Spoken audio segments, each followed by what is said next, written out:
Hello, everyone, and welcome to What's the Tea with Gen X, Y, and Z.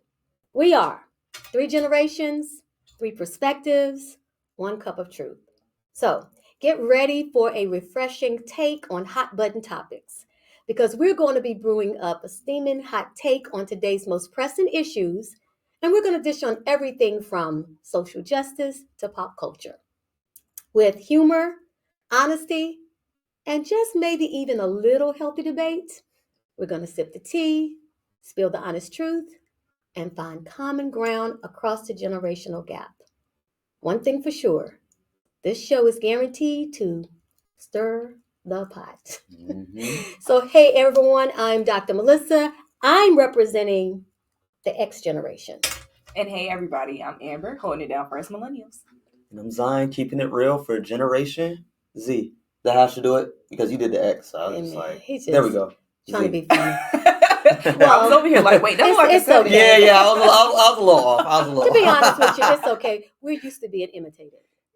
Okay. So nice try. Not quite, but keep working on it, baby. Or modified. Or improved. Okay. See, I don't know what it is today. So I really do feel like they're coming at me today, y'all. It started before the camera started rolling, but I'm going to leave my earrings on, but y'all know what that means, right? Okay. So listen, you guys, last episode, we talked about parenting styles across the generation. And that was a really fun show. I really enjoyed it. And we promised that it was such a big topic that we were going to come back and double back on it. Because to be honest with you, there was absolutely no way to do justice to a topic as big as parenting in one show. Right. So we knew that we were going to come up with a part 2, but sort of trying to figure out, what aspect of parenting we were going to talk about. And then I get a text like, I don't know, it's like 4 a.m. People talk about me like not sleeping, but I was up when it came through. That look was crazy. I know, right? From Amber. And I think Amber had one of the most exciting takes for us to tackle on today's show. So Amber, 4 in the morning. 4 in the morning. And actually, you guys, it was 6 because I was rolling over at 4. It was 6 in the morning, but it was still early. It was 2 hours. Have to go back and check my phone. True. But she might be right. I know I was up at 4. I was rolling over at 4. I know it won't 4. I know Dr. M likes to exaggerate, y'all. Anywho, let's pull it back together. Yes. So I had this wonderful thought that we could talk about parenting structures from thinking about a one-parent household versus a two-parent household, right? Ooh, steamy, right? That's a big topic. Yeah. So what are you guys' takes on, parenting structures from a single-parent household to a two-parent household? Is it a thing? Which one do people prefer? Like, what is your take from a generational perspective? How about you, Doctor? I love how you pointed at me and you said, I know. I did do that. I want you to go first. She decided she wanted to lay down the foundation first. That's clearly. Let me tell you, and the reason why I got so excited when you proposed this topic is that it's a big one. Yeah. And especially if we look at it from the generational perspective. So when we talk about parenting structure, what is a family? What is a real family, right? Yeah. Whether it's a 2-parent home or a 1-parent home, what I will tell you is that from an X perspective, single-parent homes, and I grew up in one, was stigmatized, highly stigmatized. I can remember being in school, and one of the questions that you were asked by even the teachers is like, are both of your parents in the home, right? It was one of those things, if your last name didn't match your mom's last name, you got that look. Oh, it was, for me, most of my friends coming from my generation and talking about my own experience, most of my friends lived in 2-parent homes. So growing up with my mom and my 2 sisters was not the norm. And it was, and it did feel like we didn't have like a real regular family, and that we were seen as having a different family, single parent home. They're being raised in a single parent home. So it was almost like the little, dirty word. And that's from the ex perspective. Absolutely. Okay, I'm assuming I'm next. All right. What about you, Zach?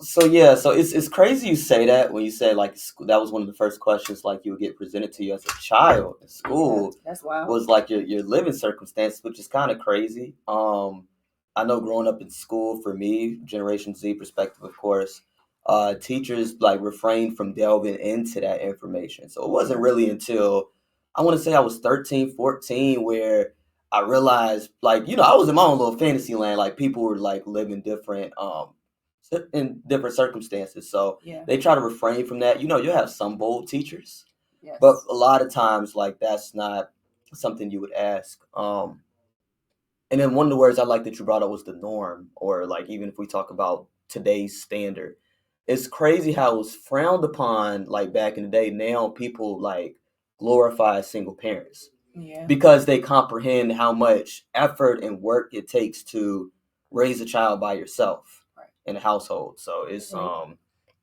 that's crazy to me. So wow. I would say that's what I would say from my Z perspective. Yeah. That is not it's more of the norm. It's more of the we're falling out of that traditional standard, and then we're allowing for honestly, I would say maybe single parent households are becoming more of a norm than maybe traditional households, Yeah.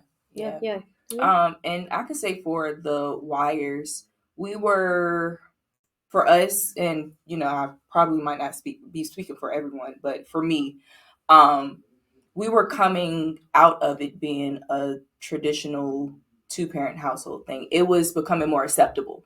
Yeah, having a single parent and a child, or children and just one parent. Yeah. For me, I was raised by just my mom.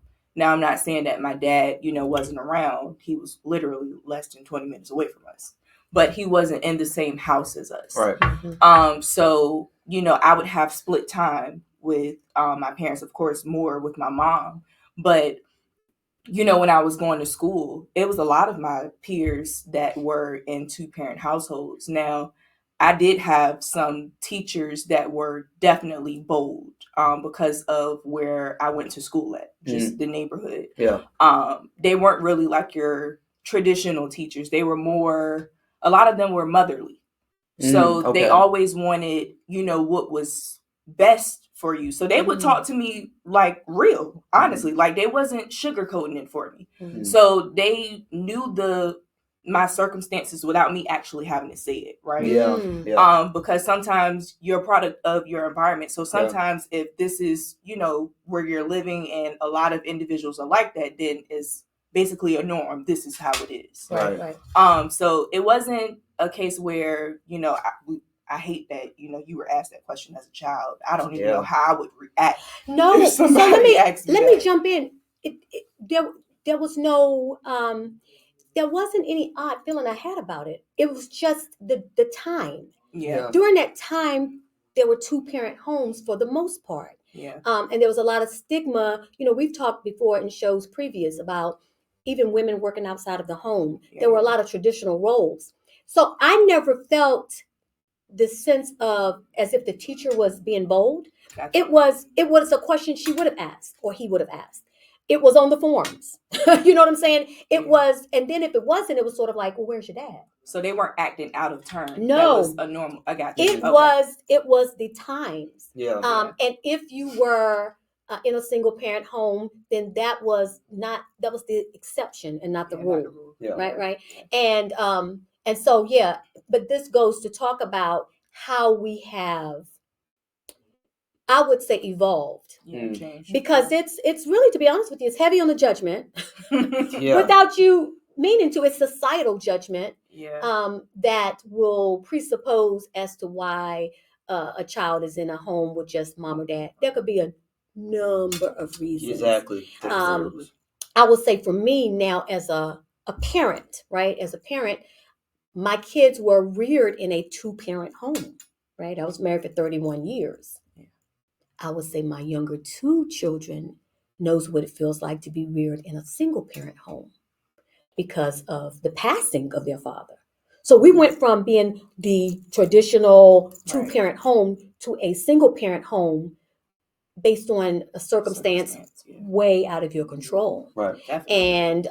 And so I think that's why this is so interesting. Yeah. I think it's an interesting topic because I think sometimes, and I don't know, I'm like you, I can't speak for every exer, but I think sometimes people have carried the quiet shame, Yes, right? definitely. Of saying, I come from a single parent home. Or the perspective of people, like you look on the shows, right? Like the court shows and everything, they were like, oh, they were from a single parent home. So As if disrespected. like that's like a contagious thing. Like, oh my God, if you were reared in a single parent home, you're not going to be normal. Right. You're not going to be a well-adjusted person, Yeah, right? or What do y'all think about that part of it? Or you'll be bad, or just because you're committing crimes is because you were raised in a single parent. That part. Yeah, Yeah, like exactly. I can't stand that. And to your point, you know, for me, being raised in a single parent household, growing up, when I was, getting hormones and things of that sort, as you do when you grow older and you start talking about having children, I always said I didn't want to be like my mom in that regard. I said when I do have children, I wanted them to be in a 2-parent household, because at that time it was, you seeing all your peers and they got their mom and dad, sometimes both of them picking them up. It was that yearning for a full family. Not saying that my mom wasn't my family. Right. I just felt like I was missing something because I didn't have what you see in pictures and movies and TV shows. Yes. You don't see a TV show now, you do. But then when I was growing up, you didn't see a TV show where it wasn't a mom and a dad present. Right, exactly. And you got children. Exactly. So it was like, ooh, when I do have children, they're definitely going to have me and their dad. But of course, circumstances happen where it's out of your control. My child, at the time where I only had one daughter, she lost her dad. Mm-hmm. Then, of course, here I am bringing in a second child where she doesn't know her dad. So circumstances changed for me where I wanted to have a 2-parent household, but at that point I couldn't. So I had to kind of switch gears to learn how to parent 2 children with it just being me. Absolutely. So, some people with that judgment, sometimes they're judging on a situation that they don't even know. Exactly. Because people don't all the way sometimes want to be a single parent, but that's just how it happens. That's how the cookie crumbles, right? Exactly. That's how the cookie crumbles. Yeah. One point you made, a great point you made, was a lot of the influence from our perspective, like honestly, as a society, is like based upon media. Absolutely. So when you said how media portrays back in the day this white picket fence like family where everything's perfect, everything's strictly traditional, it doesn't leave room for outliers. So when you become an outlier during that time, you feel like an anomaly. So I got to give props for modern day society being able to portray different variations of family units, because they do exist. They do. And Absolutely. We don't have to pretend like they don't exist. Yeah. One thing you said, Dr. M, was true. A lot of things, and you as well, Amber, a lot of things are circumstantial. There's different variables to consider when talking about like a single parent household. Some households have a great co-parenting system. So some households, like you said, one of the parents are deceased, circumstantial once again. So I think it's unfair to kind of use that label as it means anytime that person or that child does something negative, we're relying on that stereotype like, oh, of course they did that because they're in a single parent household. No, I think a lot of it comes down to how strong of a presence that parent is. Honestly, that sole parent is. How strong of a presence. Yes. Because some, especially in women, I've seen a lot of women have that strong dynamic of nurturing, as well as being like, let's say, affirmative. Mm-hmm. Yeah. And having that duality of being a father in a traditional sense and a mother in a traditional sense. Correct. And I think a lot of times you can really raise a kid properly that way. Absolutely. I've seen it. So I don't think I think it's ideal, but I don't think it's a necessity.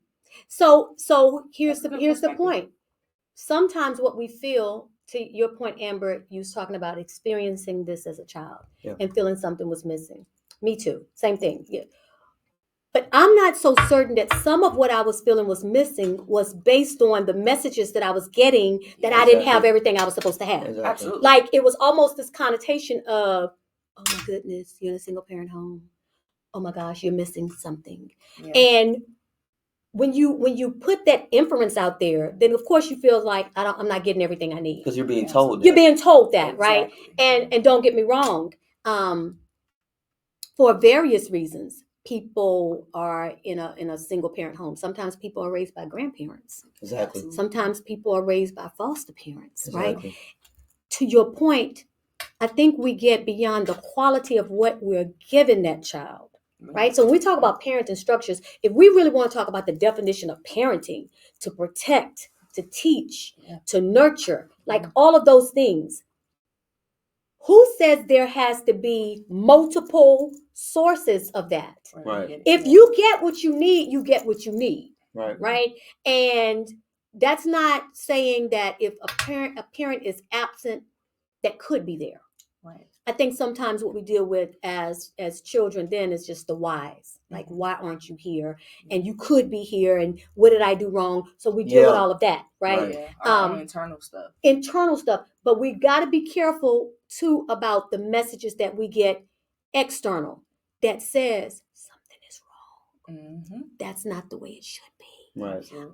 And so for me, after years of counseling, what I would say to sometimes counseling women who were struggling, who were in very toxic relationships, who said, I'm here for the kids. And what I would say is it better for your kids to live in a volatile environment, Absolutely, right, with two people, or a peaceful environment with one person. That's the point. Right? And that's a decision we all have to make. Anyway, listen, we're going to come back to this. This is so good, y'all. This is so good, because I think it touches on, we talk about different topics, and sometimes it might touch somebody, sometimes it doesn't. If you're listening to us, you have a parent. You may not be a parent, but you came from somewhere. So I think it touches on everything. So you guys, we're going to take this super quick break. We'll be back in a few seconds. Don't go anywhere. Go refresh your tea and come right back. See you in a bit.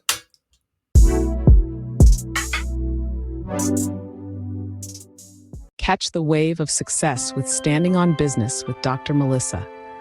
Unlock your purpose, align it with your entrepreneurial spirit, and witness your business thrive. This isn't just about authenticity, it's about building a foundation so solid, your business becomes synonymous with profitability. Tune in as we delve into marketing strategies that work and create an empire that stands on business. Because when purpose meets strategy, success is inevitable. Standing on Business with Dr. Melissa, where authenticity meets profitability.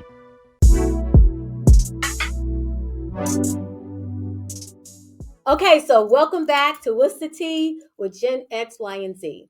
So before the break, of course, we've been talking about parenting structures. Yes.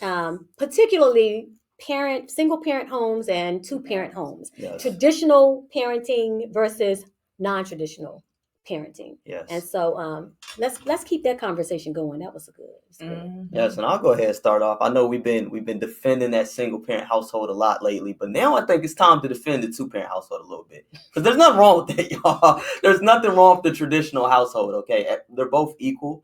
I can say from my experience growing up, like I grew up in a two parent household for a majority of my childhood, and a lot of times, like kind of as you get older, you get to talk to your friends or just, I guess, your peers, and then when you learn that they're in a single parent household, they learn that you're in a two parent household.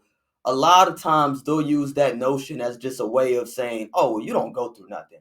You got a perfect life. And I'm just like, how does me living in a two parent household mean there ain't nothing going on with life? Like, I'm not struggling, in different aspects of life. So it's just like, there is that notion that if you have this if you live in this traditional life, this ideal life or a household, whatever, that you don't go through anything. So a lot of times two parent households can be frowned upon. Yeah, that's really good. You know what they say, the grass isn't always green on the other side. Amen. And I'll talk from, with me growing up, saying that I always wanted my children, if I did have children, to be in a two parent household. Right. Yearning for a two parent household is not easy as it looks from the TVs and the movies. I'm just like, oh, it's not supposed to be this hard.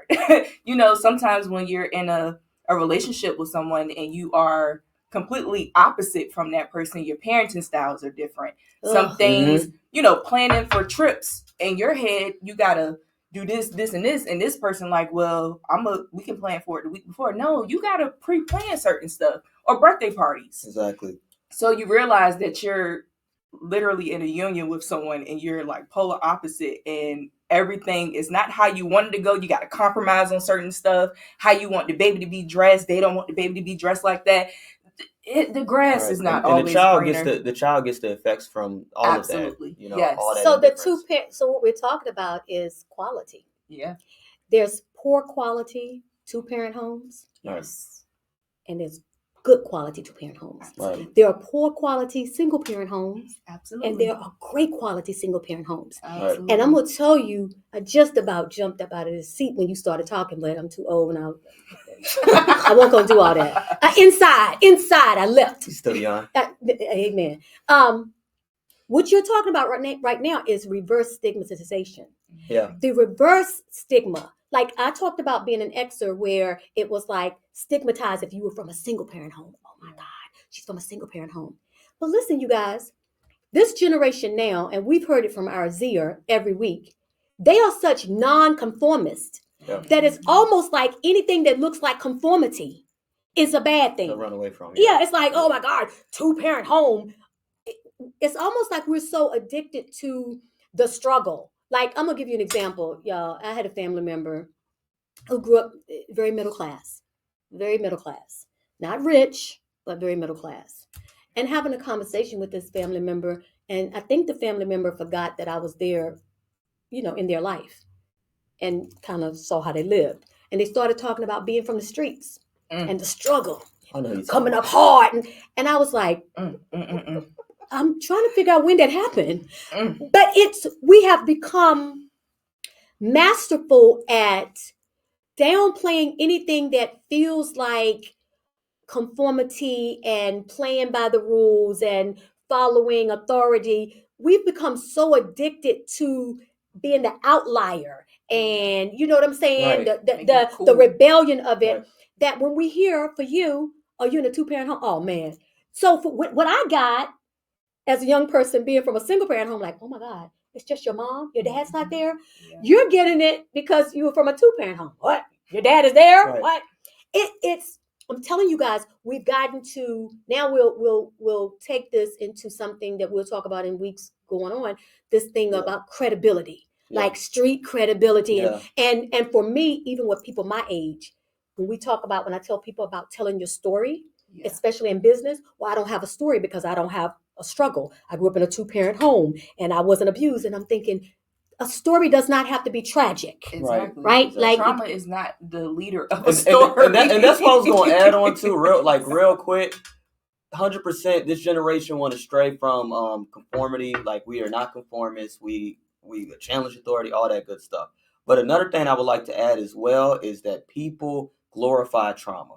People glorify trauma and people glorify struggle, but they do not glorify healing from the trauma. That's the part they miss. And it is just crazy to me. You're the bad person when you didn't heal from trauma. Yes, I'm like, whoa, like why are we glorifying like bad environments and then using that to define our like future? So your history is defining your future. And just when we get into that, it's just like people just realize how many people are stuck. But I'm gonna answer your question. I'm gonna tell you why. Let me tell you why. Ask me why. Why? Let me tell you why. Because we pay for it. Yeah, it's entertainment. Let me tell you. We pay for the reality, entertainment, the more dramatic, the more off the chain, the more ratchet. Somebody coming there saying, hi, I'm a college student. I'm like, we don't want to hear from them. Generic. We want to hear the ratchet. We want to hear the tragic and the traumatic. So people have learned that in order to get attention, in order to be monetized, you've got to come with the grind, right? Yeah. And think about it. Even with Lord, don't y'all get me, because I'm not gonna let them get me. Y'all not gonna let them get me. Like even with music, I'm just gonna put my hands right here because I love them. I love hip hop. I grew up when rap was born. Okay, Sugar Hill Gang. We created it. My generation created it. Okay. Right? Yeah, hey man. We talked about Adidas and my radio. Yeah, y'all did. And and You didn't have to have. I smoked you. You didn't smoke nobody. You might have smoked, but you didn't smoke nobody.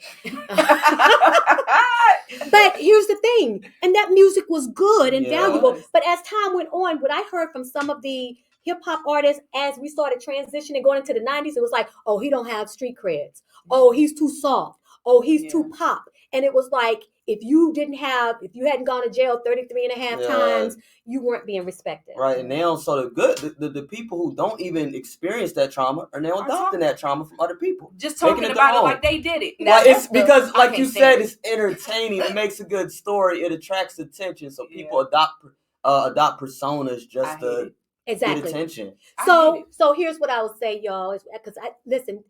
And that took us to something. Yeah, I know. We deviated. Yeah, but we deviated well. Because guess what?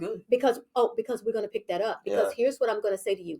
I'm not going to call any names, but there are some fairly well-known children of famous recording artists who, God forbid, could not handle the story of growing up in wealth and growing up in a two-parent situation and in the suburbs. And so they had to create the narrative of I grew up on the streets and all of that stuff. And here's what I will say. When we've gotten to the point that we've got to adopt trauma. Y'all, I've been in behavioral health for 30 years. Trauma is real. It is. And it's not relegated to socioeconomics or family structure. Trauma can come after you. Trauma can happen if you're rich, if you're poor, two parents, single parent. Like, you don't need to create trauma. Okay. Please, so this whole thing of being addicted to the trauma and being addicted to the struggle. I don't know. I think it's a sad commentary to where we are, really that it's not okay to be, I don't know, in a normal, regular, dysfunctional situation, because all families are dysfunctional. Yes. I think some shape or form. It definitely is. I think we kind of transitioned, to be honest with you, especially like when it came to, I don't want to deviate too much, but especially when it came to music. Everybody had the same persona. Everybody was doing the same thing on Saturday morning, having the same story, sounding the same. Right, exactly. I think now we're transitioning to an era where we're starting to acknowledge and appreciate authenticity more. Yes. Little by little, it's gradual, but like it's happening. It is happening. So here's the thing, music you guys. Got a big shift they got to go through. Well, remember, music and art is life. Yeah. Like art imitates life. And vice versa. Yeah. So here's the thing that I would say as we wrap up today's show, particularly when we're talking about parenting. It's a sad commentary when individuals are embarrassed to say that they were raised by both parents, or that they weren't abused, or that they weren't in a situation where they feared for their safety. It's a sad commentary that we're so addicted to the traumatic that we can't embrace that. Actually, we don't want to have gone through abuse, and we don't want to go to jail. Let's not normalize some certain things. Positive lifestyles. So when we talk about parenting structures, you guys, from the generational perspective, it has shifted, and I think that's the takeaway.